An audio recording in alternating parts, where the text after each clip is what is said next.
بسم اللہ الرحمن الرحیم نحمدہ ونصلی ونسلم علی رسولہ الکریم۔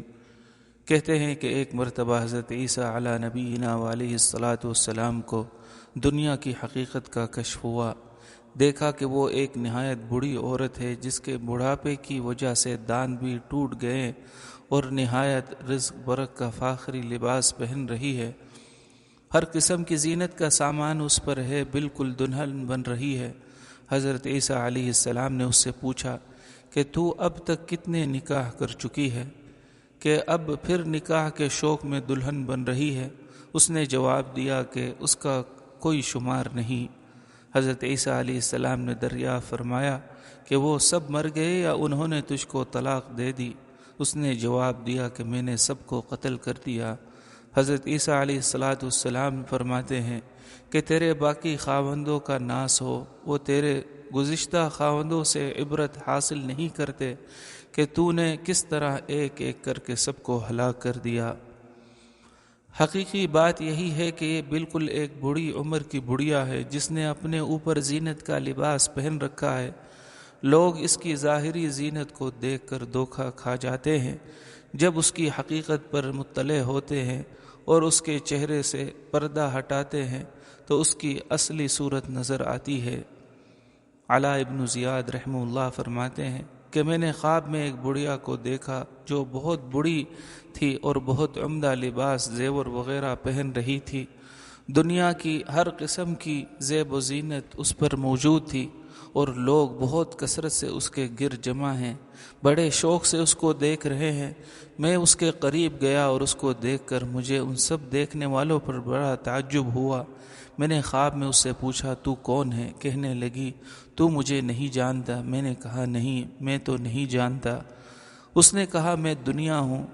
میں نے کہا اللہ تعالی شانہ تجھ سے مجھے اپنی پناہ میں رکھے۔ کہنے لگی اگر تو مجھ سے پناہ میں رہنا پسند کرتا ہے تو درہم روپیہ پیسے سے بغض پیدا کر لے۔ حضرت ابن عباس رضی اللہ عنہما فرماتے ہیں کہ قیامت میں دنیا ایسی حالت میں لائی جائے گی کہ بہت بوڑھی عورت، بدصورت، گیری آنکھیں، داند آگے کو نکلے ہوئے لوگوں کے سامنے لا کر کھڑی کی جائے گی اور ان سے پوچھا جائے گا اس کو پہچانتے ہو؟ وہ کہیں گے خدا کی پناہ یہ کیا بلا ہے؟ ان سے کہا جائے گا یہ وہی دنیا ہے جس کی بدولت ایک نے دوسرے کو قتل کیا، آپس میں قطع رحمی کی، اس کی وجہ سے تم آپس میں ایک دوسرے سے حسد رکھتے تھے، بغض رکھتے تھے اور اس کے دھوکے میں پڑے رہے۔ اس کے بعد اس بڑھیا کو جہنم میں پھینک دیا جائے گا۔ وہ چلائے گی کہ میرے ساتھ ان کو بھی تو لاؤ، میرے پیچھے لگنے والوں کو بھی تو میرے ساتھ کرو۔ حق تعالی شانہ کا ارشاد ہوگا کہ اس کے پیچھے چلنے والوں کو بھی اس کے ساتھ کرو۔ در حقیقت آدمی کے غور کرنے کی بات ہے کہ اس کے 3 زمانے ہیں۔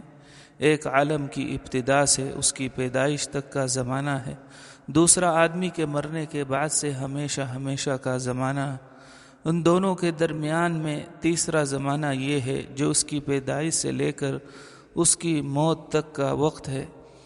اس مدت کو اگر ابتدا اور انتہا دونوں کے مجموعے کے ساتھ مقابلہ کیا جائے تو معلوم ہو کہ کتنا قلیل وقت ہے۔ اسی لیے حضور اقدس صلی اللہ علیہ وسلم کا پاک ارشاد ہے کہ مجھے دنیا سے کیا لینا ہے، میری مثال تو اس سوار کی سی ہے جو سخت گرمی میں سفر کر رہا ہو، گرمی کی شدت میں کوئی سایہ دار درخت نظر پڑ جائے تو اس کے سائے میں تھوڑی دیر آرام کرنے کے لیے دوپہر میں ٹھہر جائے، پھر اس درخت کو وہیں چھوڑ کر آگے چلا جائے۔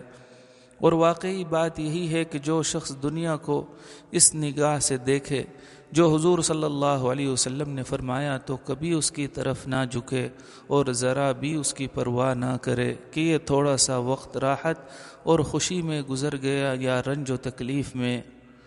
حضور اقدس صلی اللہ علیہ وسلم نے ایک صحابی کو دیکھا کہ چونے سے مکان کی تعمیر کر رہے ہیں۔ حضور صلی اللہ علیہ وسلم نے فرمایا کہ موت اس سے زیادہ قریب ہے۔ ایک حدیث میں حضور صلی اللہ علیہ وسلم کا ارشاد آیا ہے کہ دنیا دار کی مثال اس شخص کی سی ہے جو پانی میں چل رہا ہو، کیا کوئی شخص اس اس کی طاقت رکھتا ہے کہ پانی میں چلے اور اس کے پاؤں نہ بھیگیں۔ حضور صلی اللہ علیہ وسلم کے اس ارشاد سے تمہیں ان لوگوں کی جہالت کا اندازہ ہو گیا ہوگا جو یہ سمجھتے ہیں کہ ہمارے بدن تو دنیاوی لذتوں سے منتفع ہو رہے ہیں، لیکن ہمارے دل دنیا سے پاک ہیں اور ہمارے قلبی تعلقات دنیا سے ٹوٹے ہوئے ہیں۔ یہ تخیل شیطان کا ان لوگوں کے ساتھ ایک مکر ہے، بلکہ ان لوگوں کے پاس سے اگر دنیا کو چھین لیا جائے تو اس کے فراق میں ایک دم بے چین ہو جائے۔ بس جس طرح پانی میں چلنے سے پاؤں لا محالہ بھیگتے ہیں، اسی طرح دنیا کے ساتھ تعلق اور اختلاط دل میں ظلمت ضرور پیدا کرتا ہے۔ سبحانک اللہم و بحمدک، اشہد ان لا الہ الا انت، استغفرک و اتوب الیک۔